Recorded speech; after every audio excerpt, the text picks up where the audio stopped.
this. So, Right. as a preventative measure. I have I have Jewish friends. They're not Orthodox. They're, but that's what I was trying to think of was the word was Orthodox Jewish priests, ones with the little curls and all that jazz. They're the guys that I think that came from. Yeah. I don't really know much about the Jewish religion, honestly. That's more of an Orthodox thing. I have I have first cousins that are of Jewish descent. Their father was Jewish from New Jersey, but his heritage was like Eastern European, Russian, Uh, um, Jewish, and like his mom was like Gypsy Jew. I mean, they were like gypsies, and kind of like in Fiddler on the Roof kind of thing almost. But so they weren't raised Orthodox, but I'm very familiar with a lot of the traditions. But this one was one I was not familiar with until I saw that movie. So that was interesting to me because Yeah.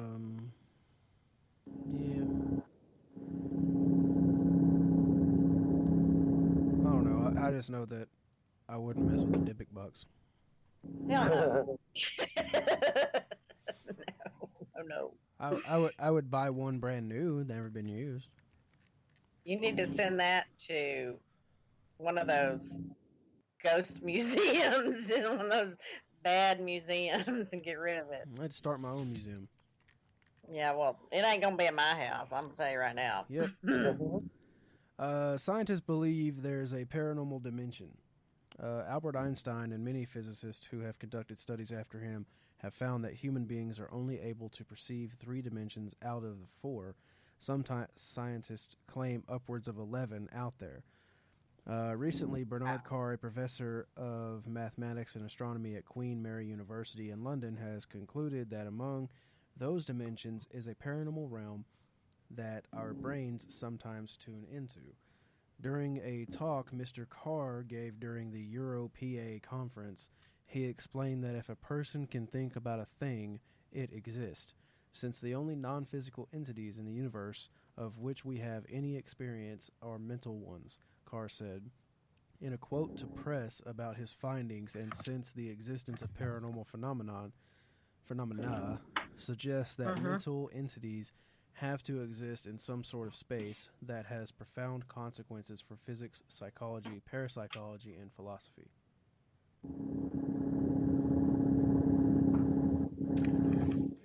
Well, God forbid I have a problem with what Einstein says. Uh, I'm sure mentions out there we know nothing about. I mean, I yeah. got a feather from my sister today. Just saying. Yeah. Well, I look at it as, we do what we do, trying to figure out what exactly the paranormal is. Whether that's demonic or whether it's a human spirit or something like that. But to say that it's in another dimension, I don't know if I fully agree with that, because if it was in a different dimension, why are we dealing with that stuff here in this dimension? I don't know. What if they can jump and we can't? Yeah, I well, know. there's a strong energy if that's what it takes. I think it's energy It's all when we theory. talk. Yeah, when we talk about dimensions, and they're talking about mathematical and I'm not good at math. well, I did what I had to do what I do for a living, and that was it. Hey now, But hey now, that's a whole nother conversation. Right, yeah, that's not good. How you about know, the? we don't know. Let me see. I don't know. I mean, I'm not good with math, so if I ever tried to get into any of that stuff, I would fall flat on my face. Well, I'm not smart enough to talk about that. when I think of dimensions, I'm just thinking of not so much the astral plane of where something is located, but the uh, I don't know, a state of awareness maybe, and Like a mental sometimes comprehension. what do you say? Comprehension. What did you Like say, Josh? a mental Yeah, comprehension. mental comprehension. Yeah, or a intuitive comprehension that turns out to be the case or to be true, but you knew it before it happened or something. I don't know. A dimension to me is like a plane of awareness to me, whether I know what's going on in somebody else's or not. I I mean, that makes sense. don't know. But or when I think about a dimension, like if you believe in like a heaven, where people go after they die, their spirit goes somewhere, and just because we can't see them doesn't mean they're not there. Their energy went somewhere. Mm-hmm. That to me is a dimension, whether you call it heaven or hell. or hell or the Rainbow Bridge or whatever you want to call it. Yeah. It's a different. They're alive. There's life. It's not what we physically call life, but it's real. They're not gone. No energy ever goes away. It always continues in a different form, I think. Yeah. Yeah, one of the laws of what's that scientific dude? I don't know which one because this was a long time ago, but it says energy cannot be created or destroyed. I think something along those lines. Just is. That's What do the one I'm thinking of. No wonder I'm so old. I'm think, eternal. What do y'all think about the boogeyman? The boogeyman. Yeah. My grandma used to scare the crap out of me with the boogeyman when I was little. Well, this The is the true boogeyman's gonna origins. get you. True origins of the boogeyman. Ooh. Ah! Oh my god. Most of us can easily recall being told scary stories as a child of a mysterious, creepy figure called the boogeyman that hides in the closet or under the bed. During our formative years, any bump in the night was attributed to this ghoul that seemed to lurk around every corner. But what are the true origins of the boogeyman?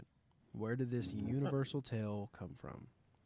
Sometimes also spelled bogeyman, B-O-G-E-Y-M-A-N, or bogeyman, B-O-G-I-E-M-A-N.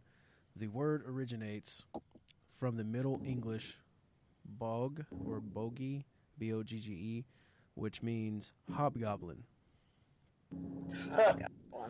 Another early origin can be traced back to the word bugbear, which was once used to describe a goblin, scarecrow, bear mashup that was hunted and ate small children. Almost every culture seems to have their own version of the creature with many different varieties.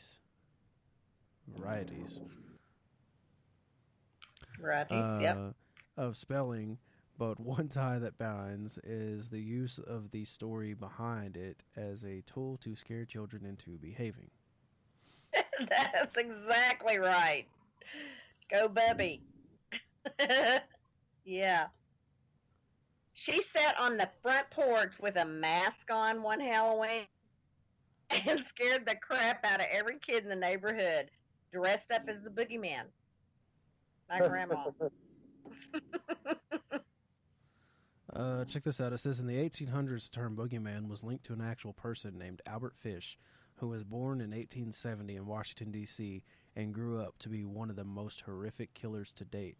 From the early age of 20, Fish gained a reputation for kidnapping young boys and doing terrible things to them that we'd rather not list in full here, but that the least of which included eating them. When asked about his Ew. evil habits, he once replied with, "I never ate any roast turkey that tasted half as good." So it was like Hannibal Lecter meets Herbert the Pervert. Yeah, something like that. And Jeffrey Dahmer.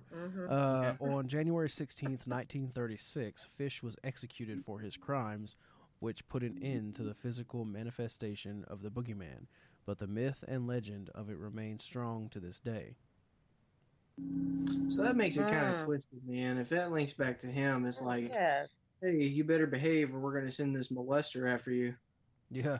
Well, it says And one of he's the most gonna eat interesting you. things about the widely spread notion of the boogeyman is that there's no one firmly established notion of what it's supposed to look like. The boogeyman could even be a boogie woman, for all we know. What's carried along from culture to culture is not the physical appearance of the creature, but what it can do. In America, it's mainly thought of as a dark presence that hides in the closets and under beds, and in other places, such as Europe and the Caribbean, and parts of India and Asia, it's taken a bit further and believed to not only lurk around and scare kids, but kidnap them and carry them off in a sack to chomp up and eat for dinner. That sounds like Krampus. Krampus, I was going to say Yeah. that too. Yeah. Santa's My- evil brother. The thought that was implanted in my brain was like the devil, but he was Yeah. going to get me if I misbehaved, and I needed to be a good kid. But wow, so is there like kind of a year in history where that story started kind of circulating? Well, it was talking about like back in the day. I don't know how far, but then he was born in 1870, and it said he started doing that Okay. stuff when he was 20. So what, 18? Yeah. Was it 1890? Okay. Like early, yeah. Okay. And Early they didn't 1800s. execute him for his crimes until 1936. My daddy was like Ding, 3. ding. Okay. Y'all ever heard about the game Charlie Charlie? Yeah, with the pencil. No. Yeah. No, yes, yes, no. It's kind of like No. a Ouija board type thing. Well, it says a girl playing Charlie Charlie gets possessed. Imagine that. Charlie Charlie is a freaky sleepover game which may have had real consequences for one 12-year-old girl in Argentina. Allegedly, the girl's belly swelled up and her personality changed during a game at a sleepover.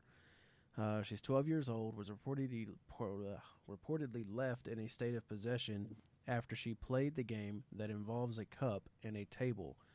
The game is known as Charlie Charlie, but also goes by other names as well. The girl's family have tried to get local priests to perform an exorcism, but have not managed to do so yet. Other versions of this game involve a pencil or other items, but the idea is basically to summon a demon, and it is very popular challenge making its way around the internet. For girls this age, it's the modern incarnation of games like Bloody Mary, or even the Ouija. A way to freak kids out that sometimes has very real consequences. The future for her is unclear, but I know I won't be letting my daughters play this game. Mm-mm. Oh. No, we just froze each other's bras at sleepovers. We did not play Charlie Jeez. Charlie. You didn't What is ever play wrong the with Ouija you? board? We didn't play No. Charlie Charlie. Max and I got a good Ouija story. Okay. Oh, yeah. I think we talked about What'd it the y'all other do? night. Are you breathing that sage? You're smelling that sage, aren't you? Oh, did you give him some sage the other night? I gave him some sage the other night. I did. Yeah, I gave it to him. Works, dude. So tell me the Ouija story. Well, our Ouija board story is, I was like, how old was I? About 16, I guess. 16. And I went over to his house to stay the night with him and his brother Brad, and I saw they had a Ouija board up in the top of their closet. So I was messing with Josh, and I was like, "Hey, let's play it." And he's like, "No." So I mean, I kept doing that, and finally, he was like, "Well, let's burn it." So instead of playing it, we decided to burn it, and well, it didn't burn. It started turning colors, and it didn't even affect it. Wow. So we What'd just you do left it in a burn barrel and said, screw it. We Bye-bye. tried gasoline, diesel, and lighter fluid.